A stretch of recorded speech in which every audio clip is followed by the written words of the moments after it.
ازيك يا مدام؟ ازيك يا حموكشه؟ فؤاد لسه مسافر.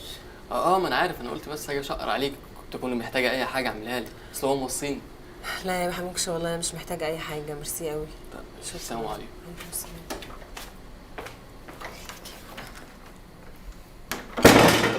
ألف شكر. شكرا. السلام عليكم. وعليكم السلام. هي دي فيلا رقم كام؟ انت عايز فيلا رقم كام؟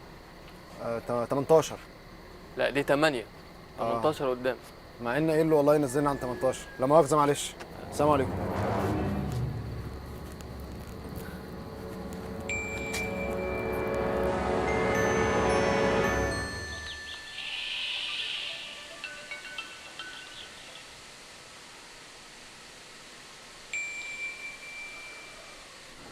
عايزه ايه؟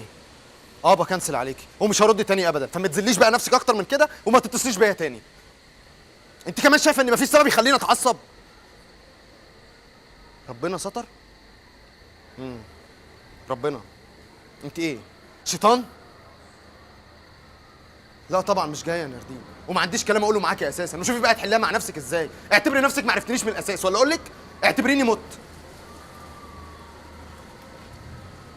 حتى لو فضلت تعيطي 100 سنه يا ناردين برضه مش هاجي، ومش عايز اشوفك تاني ولا عايز اسمع عنك حاجه حتى ولو صدفه. انا مت.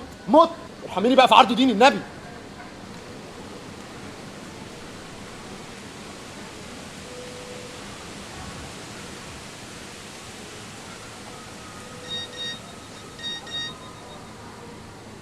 ما دام هتعتبرني ميته يبقى ملهوش لازمه بقى ان اعيش.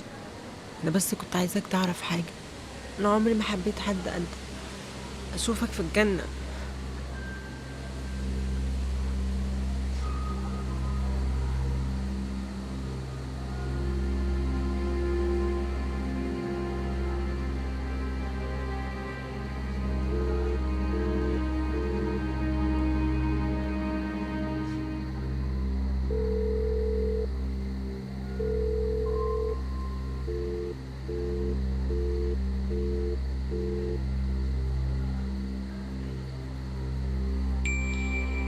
الو.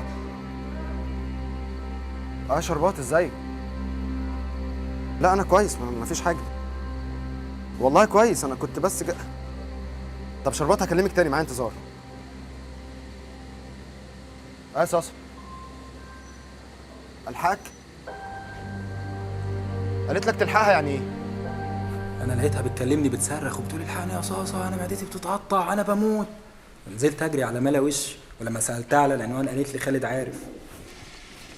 صاصا احنا لازم نشوف لها دكتور. يا عم ولا له اي 30 لازمه الدكتور، هي ما دام اتنيلت رجعت كل البرشام اللي بلعته وبلبعته ده خلاص هتبقى كويسه، وهي بنت اوفر اصلا. وبعدين لما يجي الدكتور بقى ويعرف انها كانت بتحاول تنتحر هنقول له ايه؟ ونقرب لها ايه انا ولا انت؟ وبننيل ايه هنا ببيت جوزها؟ لا بص يا معلم بقى، انت لو عايز تخش المتاهه دي عيش مع نفسك، انا ماليش فيه. قابل يا حنين. على فكره انا ما كنتش عايزه اعيش، بس انا ما استحملتش الوجع اللي في بطني. انا مش شيطانه، انا بحبك.